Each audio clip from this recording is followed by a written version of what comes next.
And we are back in the kitchen. If you've missed my announcement yesterday about what's happening on the channel for 2024, very quick recap. Recipe-wise, I'm going to be creating content on a monthly rotation with starters, main, and either a side or dessert with room for an extra video for sauce technique if we have time. Like this, you're going to be able to know exactly what's coming next. I don't have to tell you, it's not going to be random, and we're adding a little bit of order on the channel. Now, we've been away for quite some time. You've been having a break surely, so if you haven't been watching the channel, I would recommend you resubscribe. Maybe you've been unsubscribed for some reason, and click that bell notification icon, because if you don't watch a channel for some time, it just goes off pretty much on its own. So if you want to have the latest recipe coming to you with the notification, subscribe and hit that bell button.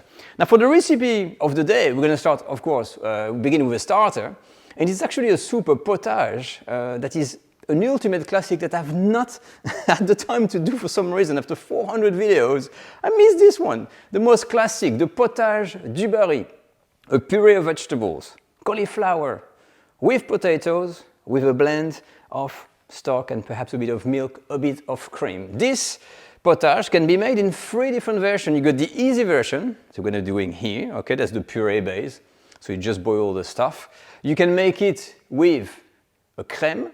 That means you're going to have to use a bechamel as a base, or you can make a velouté with the stock and also make a different version. So these are the kind of level of complexity, but we're going to do the very simple, straightforward version because it's just the beginning. We don't want to have too many headaches. Let's go.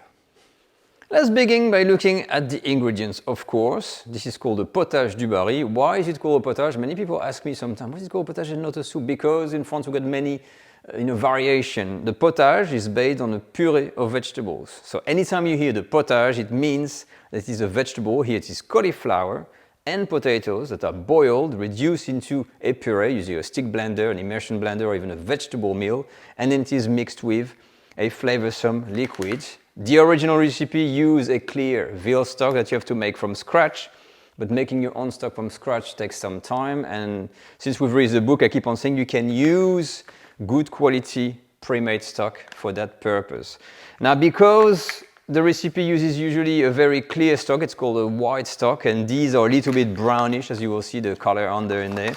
I'm using milk, and I'm going to blend the two to have a whitish color. And this is the theme of that du Barry, that potage du Barry, white, so whitish soup. So whitish liquid, white cauliflower, white potatoes. Don't use yellow potatoes. These are also starchy or floury potatoes, the ones suited for mash. We're going to add after that some salt and pepper, a bit of cream, and decorate with a bit of parsley of chervil if you have some. And now let's look at some technicalities. I hope it didn't scare you when I said technicalities. You may be wondering, what is he going to show? Something complicated? No, don't worry. We're not going to do anything complex but boiling a cauliflower and 2 potatoes. Not too difficult. But there's always some little things. So potatoes, first off, you keep them in a bowl of cold water, and once they're peeled, okay, you can quarter them, and you always start to cook your potatoes in cold water. The cauliflower, on the other hand, a boiling water. Each of the water has to be salted. Bit of salt in here, bit of salt in here. So I'm going to scoop out my potatoes, starting in the cold water. Okay, I'm going to put them in there. And once they're in there, we're going to bring these to the boil. And I'm back for the potatoes. The water is boiling, and the general rule with potatoes when you make a mash or anything like this, once the water starts to boil, you can count roughly 20 minutes or more, or a little bit less. Now this is quarter, there's not many potatoes, so perhaps within 15 minutes they will be ready, but you want them to be really cooked. My potatoes are now ready. I'm going to turn my heat off. We're going to drain the water out, clean the pan, and then make a simple mash.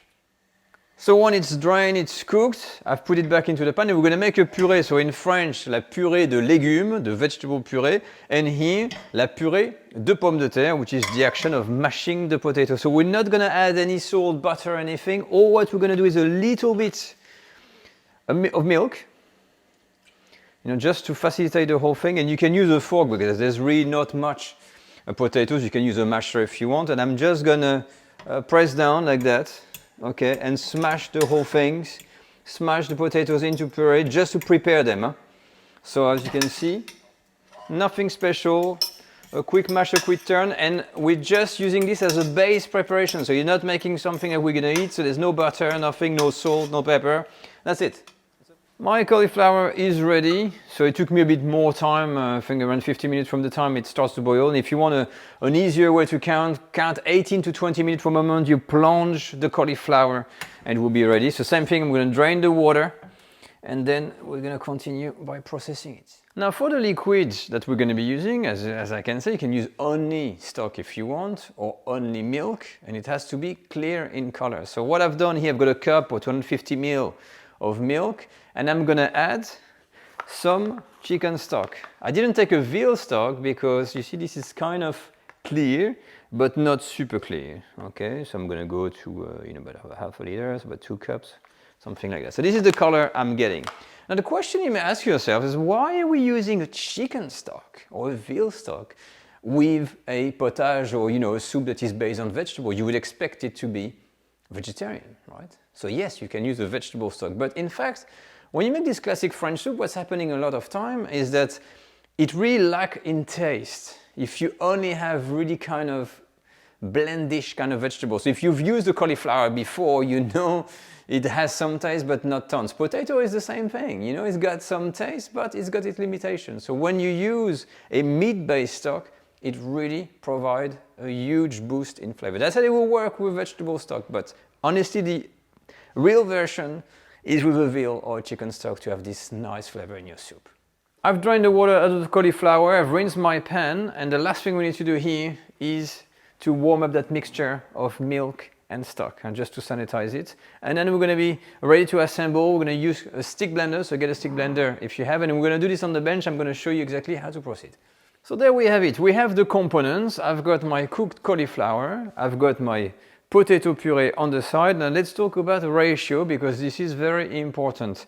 When you make the potage du Barry, there is a very strict ratio to respect. So you have nice balance of cauliflower against the potato. You don't want to make a cauliflower soup, you don't want to make a potato soup. So as per the Larousse Gastronomique, the world reference in cooking, the ratio is 1/4 of the total weight of cauliflower. I've got 500 grams of cauliflower, okay, that means I'm gonna have to use 125 grams of potato to dilute in there to have just the right consistency. To create the potage, very simple. Step 1, you got the cauliflower that is still warm, you take all of that first mix of liquid, you pass it through a sieve because there's some skins with the milk on there.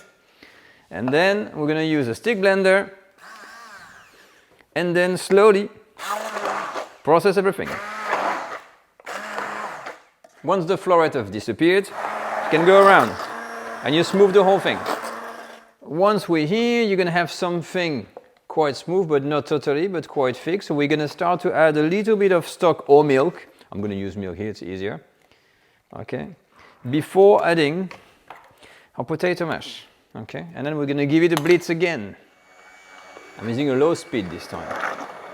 Once everything has been blended, you end up with a nice, a nice potage, and this is the kind of consistency. It's a puree of vegetables, but we're going to be adding some cream, but that's going to be the finishing touch. So what you're going to do here, you're going to taste, you're going to add some salt. I've tasted already. You can use white pepper, don't use black pepper, a little bit of salt, and I'm going to finish off the potage in another pan by adding the cream. If you want, you can filter this through a sieve to make it really thin, but I'm going to be making a home version and we're just going to transfer this into another pan, add some cream, and we're going to be done. As usual, I've changed my mind and decided still to pass the potage through a sieve because it just gives a much better presentation, I think, like you don't have any bits or whatever. I'm warming up this on a low heat, very slowly, and I can see it's a very white soup and there's nothing you can do about it because, it's white potatoes, cauliflower, which is white, the milk. And what I want to do here is to have a first taste. I'm going to add the cream after, but before the cream is in, I just want to see that balance between the potato and the cauliflower. Yeah, interesting. So you can feel the cauliflower already. It's like a 75% cauliflower and the potato behind. What I can notice here is really that the stock that you're going to be using really is going to define the taste of the soup. So here, with the half stock, half milk, you can, there is some taste, but it's more on the vegetable side and you lose a little bit of that kind of more meatiness. But I think it will be better with a, with a stock that is homemade. It's always the case. So anyway, I'm gonna warm it up and then we're gonna add some cream and do a final taste. Perfect, so it's warm enough, and I think the cream, usually it's crème fraîche. I'm using a double cream, a very thick one today, and it's, you know, yes, it's cream, but it also, I think, really changes it fixes the taste. I think it really adds a layer of silkiness in any preparation. So I always like, there's always a bit of cream in there. Okay, so we're gonna mix the whole lot. And these types of classic soup, there's a very fine line to get this elegant kind of taste. We can't use black pepper. So what I've got here is white pepper from Cameroon that I've freshly grounded with my pestle and mortar, and that is gonna add really that kind of touch of elegance in there. That's gonna, and people are gonna wonder, what is this taste? So it adds a bit of a grayish color, and I think we're gonna need this.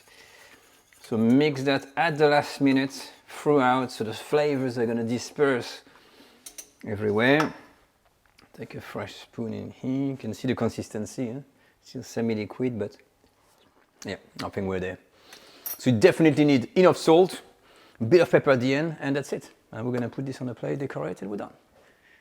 And there we have it. So as soon as the soup is really warm and seasoned, you're gonna serve it in bowls or plate, and all what it needs is a little top up of crouton if you want, some parsley or some chervil. Some people like to add also mini florets of cauliflower that are par cooked into the soup as a stir fry to add a little bit of texture, and some little bits of cauliflower if you're really into this, but that's all it needs. Now, if you want my personal tips, what is really important with that potage, the potage du Barry being such a classic, is to get first off the texture right. So the right balance of cauliflower and potatoes and the addition of cream to really get a nice and silky mixture. The seasoning in here is key. There's not many ingredients, so obviously the quality of the stock is going to play a huge role.